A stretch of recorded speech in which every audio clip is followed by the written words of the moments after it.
Good morning and welcome. Today we are talking with Tom O'Brien. He a is the managing broker at Pacific Commercial Brokers. He's been there for 27 years. And he is also a member of our advisory network. As a member of the Washington Hospitality Association, you're entitled to a 30-minute consultation with any one of our members of the advisory network. If you would like to reach out to Tom O'Brien, reach out to your territory manager. Today, we are recording this and it will be up on our website later on. So you can find it on our YouTube channel and you can also find it wherever you get your podcasts. Um, we will answer questions. And if you have a question for Tom, go ahead and type it into the Q&A at the bottom of your screen. And with that, I will hand it over to Tom, and he is joined by our Senior Director of Communications, Lex Nepomuceno. Good morning. Morning. Hi, I'm Tom O'Brien with Pacific Commercial Brokers. We're a commercial real estate brokerage as well as business brokerage. We've been practicing for 27 years and have facilitated hundreds of successful business transactions. Today, I'm hopeful to share some insight with you on the sales process, how to prepare your business so that you can achieve the highest value for it. And when you boil it down, the main thing is the financials, but there's some things that we'll talk about before that. One is, I know you walk into your facility every day and you see it, but do you really see it? It's best to make sure things are tidy, clean, well organized, and well maintained. Reflects positively on your business as well as its image. So clean and organize your facility. Make sure the windows are clean. It's got good curb appeal. The landscaping's done. The signage works. The dry storage is organized. The equipment is all working. If it's not working, fix it, replace it, or get rid of it. Just when people walk in, it's good to make a first impression. You only get one chance to do that. So that's a simple thing that you can do. It's common sense, and just sometimes you don't see it. The other thing is that it's good to have cohesive and professional branding, high quality logos, websites, marketing materials, and strong online presence. Buyers are definitely going to be going to online and stalking you and checking out what your customers and other people are saying about you.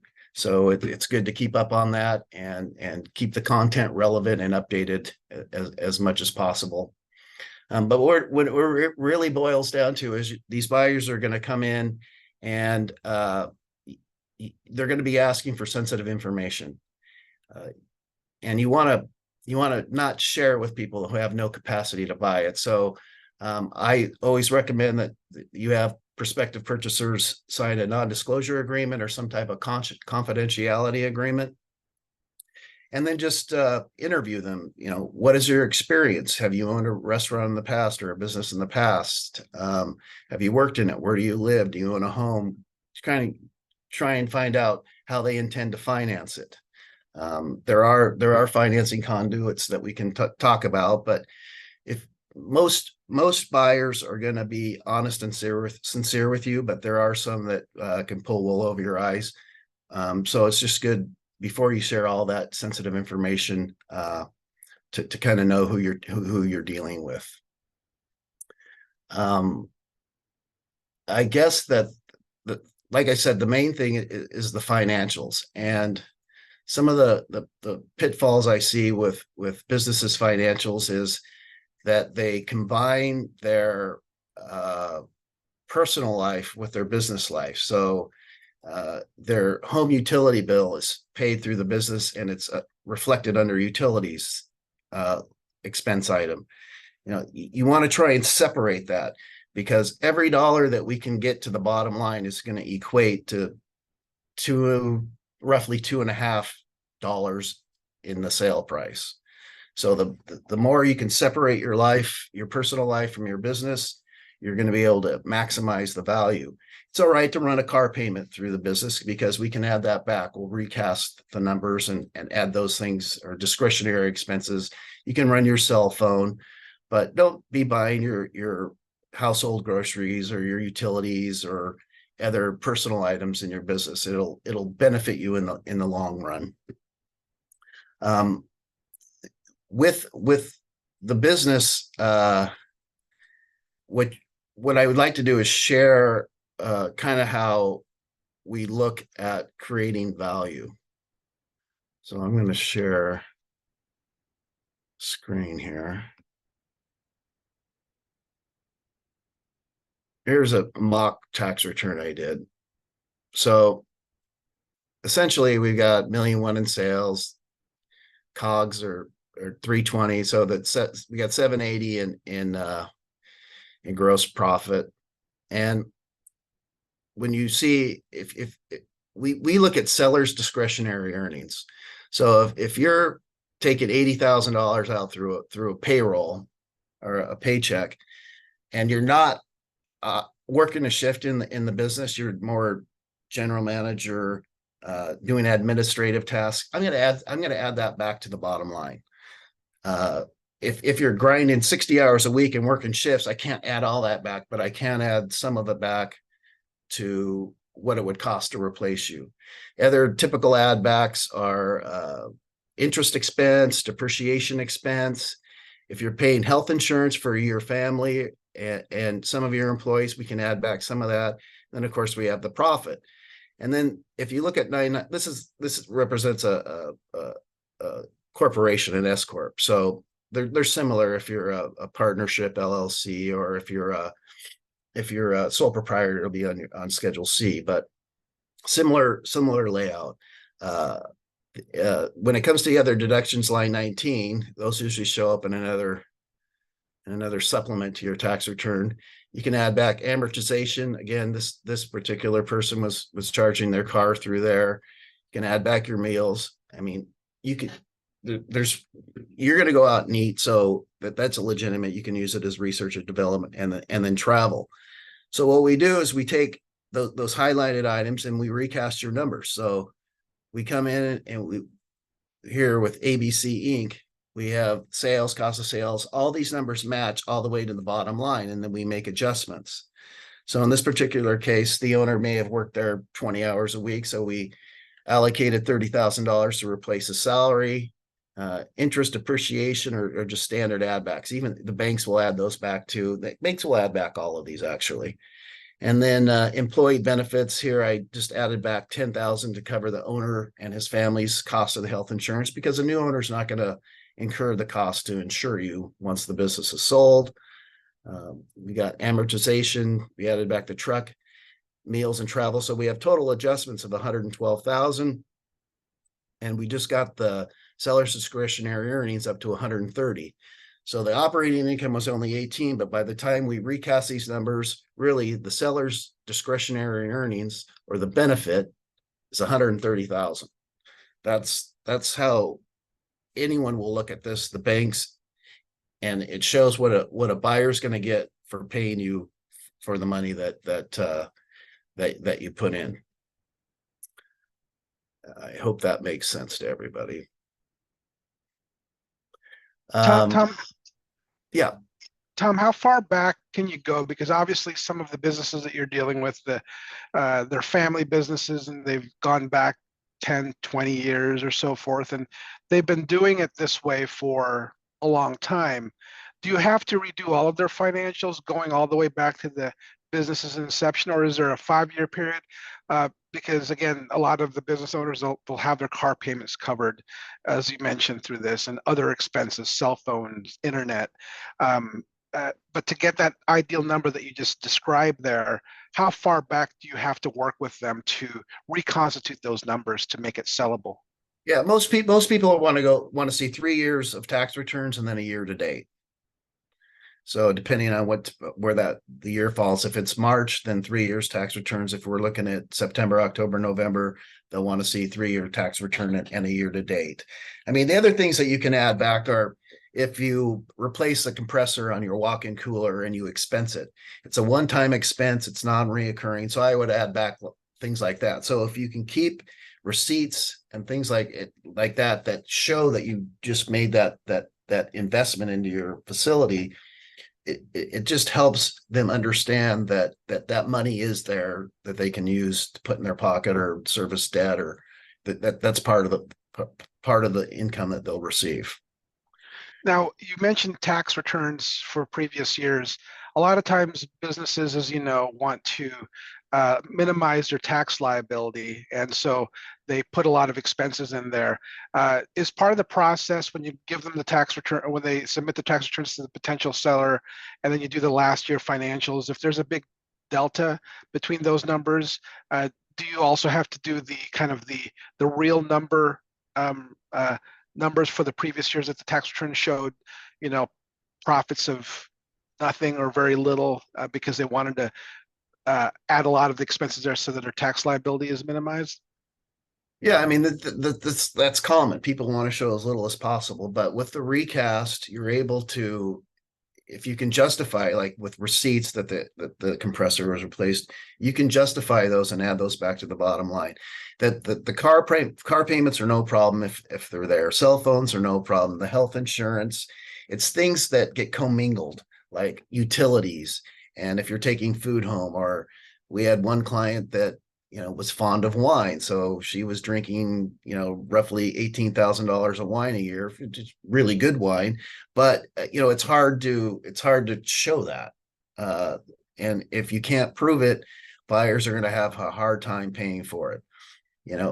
I often see buyers saying, well, someone can do this and someone can do that to make the business better, and I call that blue sky. And most buyers are not going to give you a large amount, pay for a large amount of blue sky.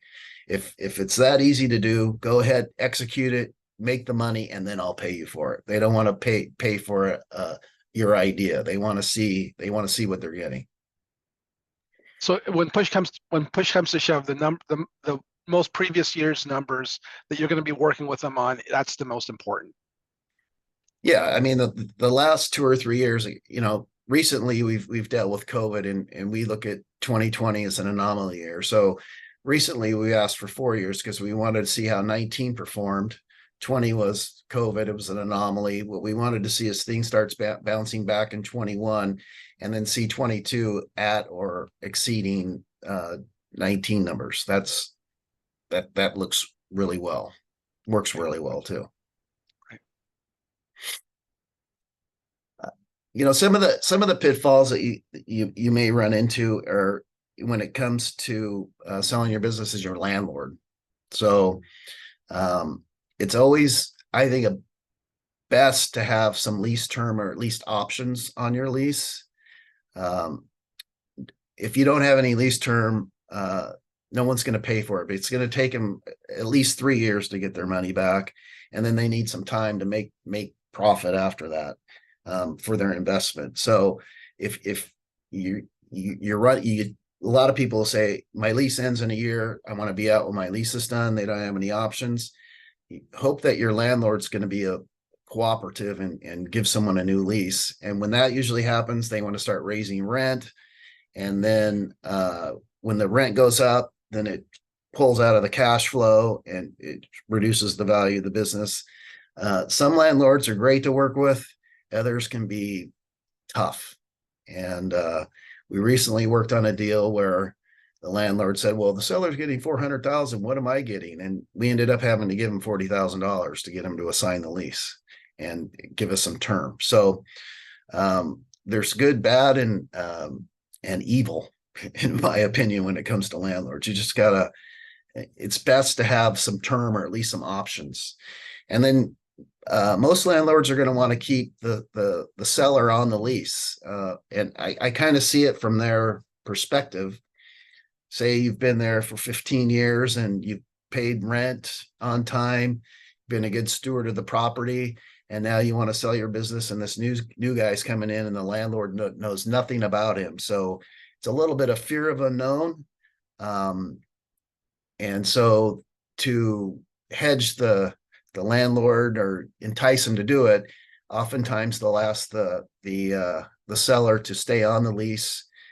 We'll try and mitigate that by giving a continuing guarantee, meaning that if the buyer, the assignee defaults, will offer a 6-month guarantee no matter when he defaults, or limit it to a year or two, which we say after that point they've demonstrated that they're good tenants, good paying tenants, and good stewards of the property. But since COVID, the landlords have gotten a little more worried about who's coming into their space after they've had someone there for a period of time paying rent.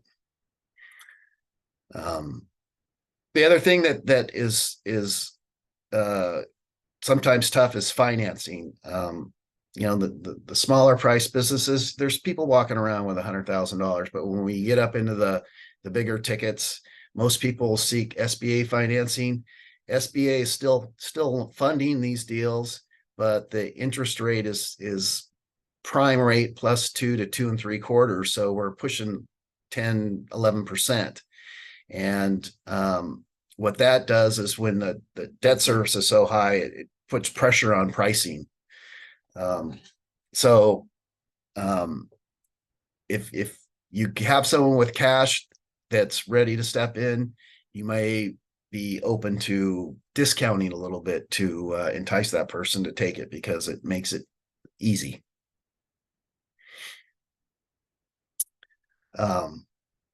I guess we could talk about the valuation. So that seller's discretionary number that we talked about,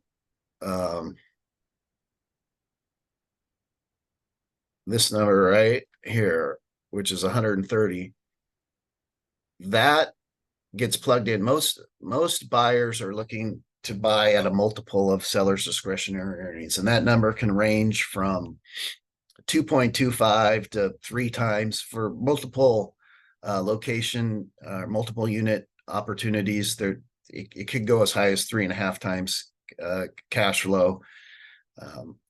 And there's other factors that play into it, like your location. If you have an extraordinarily good lease, things like that can play with it a little bit. A good rule of thumb is 2.25 to 2.75 times the seller's discretionary earnings as far as creating value.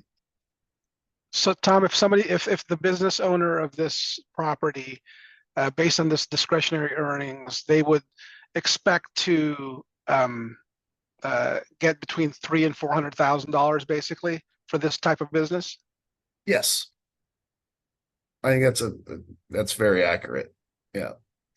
So if businesses that are on the call right now that wanted to evaluate their valuation and what they could potentially get, they would run a similar type of exercise and work with you, or to clean it up to the point where the personal stuff is offloaded and the financials are all cleaned up, and then they get an actual picture and say, okay, your discretionary earnings are actually 200,000 or 70,000, and then that's where they determine the value of what they can actually reasonably expect in the sale of their asset. Yeah, that's correct. That's correct. And if you are commingling, or I don't see it as much anymore because credit cards and debit cards are used so often. But 15 years ago, maybe 70% of sales were done with credit and debit cards, and cash was more prevalent. You would see 2 for the till, 1 for my pocket stuff going on all the time. You just don't see that as much anymore. So the numbers are pretty accurate now, just because the credit card companies and everyone's using a card to pay for their meals. So it's gotten easier. But if you do have are commingling to benefit your tax situation, my suggestion would be to take a year to 18 months and just start slowly separating those apart, so that you can start showing the business in its true light, and that's how you're going to get the most money. So it could be, depending on your timing, it's best to make sure your books are separated, and if they're not, take a little time, a year or two, to separate those so your numbers are accurate. And the other thing is, like, businesses on Alki, I always think it's best to start marketing a business on Alki Beach probably in February, because by the time people start, you get the marketing going and get everything ramped up. When the prospective buyers go down to visit the location and be a customer, they'll see the activity. And Alki is just not as busy in the winter as it is the summer. They go down there in the summer, they're going to be, they're like, oh my gosh, there's tons of people down here. It shows much better.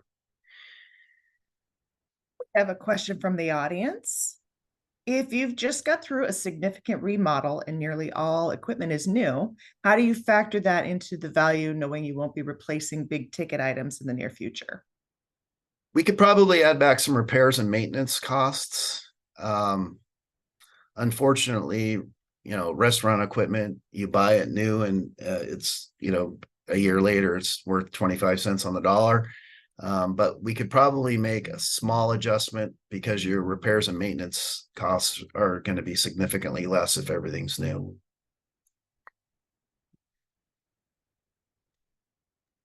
Tom, how do liabilities play along with this? So often businesses have equipment, leases, and other liabilities that they have. Is this valuation above and beyond that? So it's expected if you sell for 400,000, 500,000, that it's incumbent upon you as the seller to just take care of those liabilities so that the the new business owner doesn't absorb any of those liabilities?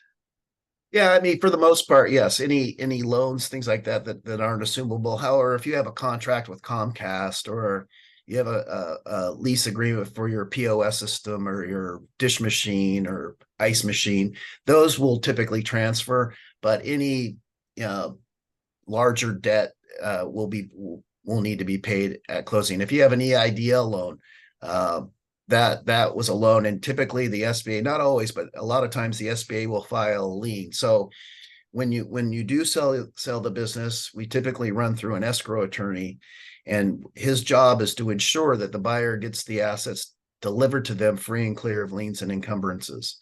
So they do UCC searches, and a UCC search is essentially like a title search on real property, but it's a search on personal property. And so those get filed. The other thing is that in the state of Washington, if the seller didn't pay their taxes, the state can go after the buyer. So the escrow attorney has you sign an authorization, and he reaches out to all the taxing authorities, DOR, ESD, LNI, and makes sure that the taxes are current. And if you are getting cash, they usually hold back 10% of the funds at closing to give time for the seller to pay his final quarterly taxes and final excise taxes. And then once those are confirmed paid, then the rest of the money will be released to the seller. Great. The other thing that a owner can expect to do is we typically offer a couple of weeks of training included in the sale. Anything beyond that, if they want more consulting or training, we try and figure out some compensation package for a short period of time to cover their time after the 2-week training period.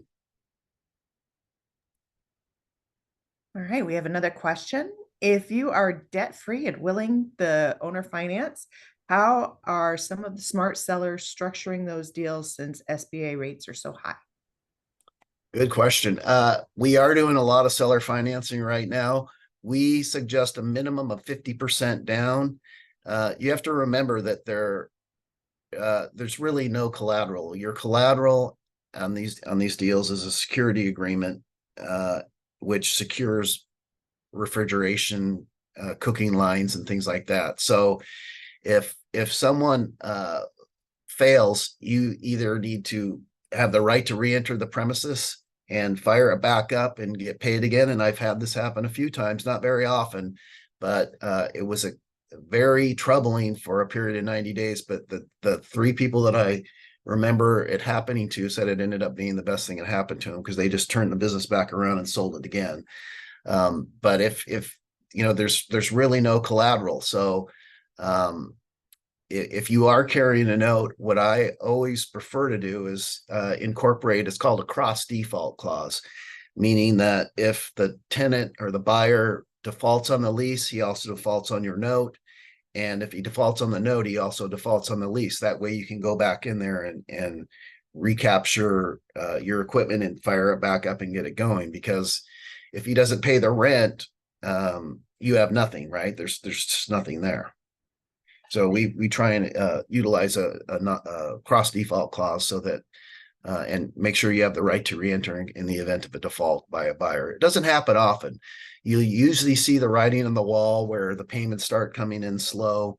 And most people that get in that position, they just put it back up for sale and sell it and try and recoup what they can. The you as the seller carrying the note, that particular note will have a due on sale clause. So if they go to sell those assets or sell the business, you're going to be the first one to get paid. Does that change if you're also the landlord and just selling your business that operates within the four walls? So I just want to understand is if you're the operator of the business and you own the real estate, is that? Yes. Yeah. So in that case, what I always suggest is that the landlord secure the lease not only with a lease deposit, but also secure the lease with a fixture filing and security agreement on the FF&E. So if they do default, they can't take that equipment with them.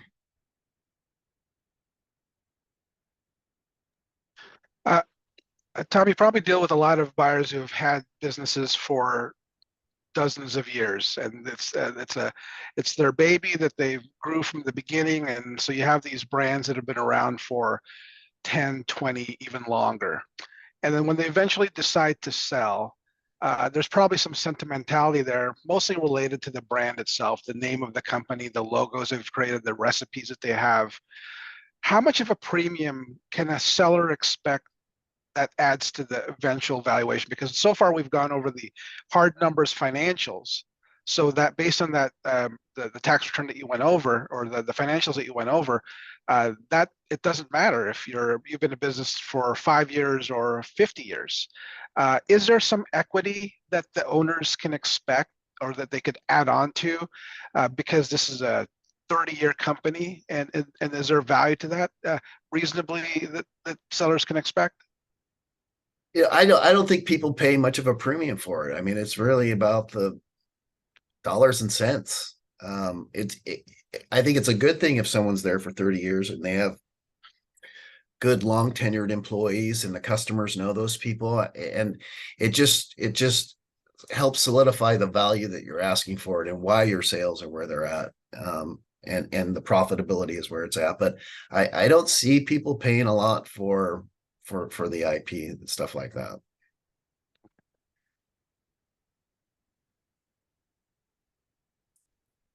Well, all right. Do you have any more questions for Tom, Lex? Well, I guess one of the things, if a business was interested in buying or selling, what are the top three things? So I guess let's start with selling. What are the top three things they need to do to prepare? Obviously, you said get your brand ready, your financials ready. Anything else before they approach Yeah. a broker or a business partner? Yeah, I think one other thing that's important besides the financials and getting the facility ready is I don't want to say underplay, but don't make the business about the seller. People don't want to buy a business when everyone knows the seller and he's the owner and they go there to see him. If you can remove yourself from your operation, it always looks best. They don't they don't want to come in and say, God, how am I going to replace this guy? Everyone knows him. You know what I mean? They just don't want to do that. So the more that you can talk about what a good team you have and that you aren't as integral into the operation as you may be, or you just want to kind of remove yourself so that you're not the business. You don't want to be the business. You want the business to be its own thing, and you just happen to own it. That's one thing that I would say is don't talk about how you did this and I did this and you won't even talk about my employees handle all of this and they take care of it. So it's difficult to replace a human being that is a major part of the business. And if you do have like a key employee, sometimes a buyer will say, I want to be able to keep that guy. So I need to sign a contract with them for at least a year to get this deal done. If it's someone's been there for a long time and is really the key to making it run. Right. Okay, one more question from the audience. If you're selling the business and own the real estate, what is an attractive lease term for potential buyers? Well, I always like to see occupancy costs, would essentially rent and the CAM or triple net under 8%. But every market's a little different. So we'd have to go in and kind of do a quick survey to see what the market rent is in your area, and then we could talk to you intelligently about it. But it's different depending on the neighborhood, the location. If you're in Tacoma or Seattle, or you're in a lifestyle center, or it just really depends. But ideally, the businesses that I see performing really well, their occupancy costs are around 8%, definitely under 10% All of right. sales. Thank you so much, Tom. To everybody in the audience, again, Tom is a member of our advisory network. If you would like a 30-minute consultation with him, please reach out to your territory manager. And thank you, Tom, and thank you, Lex, for joining us today and asking some good, insightful questions. Appreciate it. And have everybody, this recording will be up on our website later on today. And thank you all for attending. Right. Bye-bye. Bye.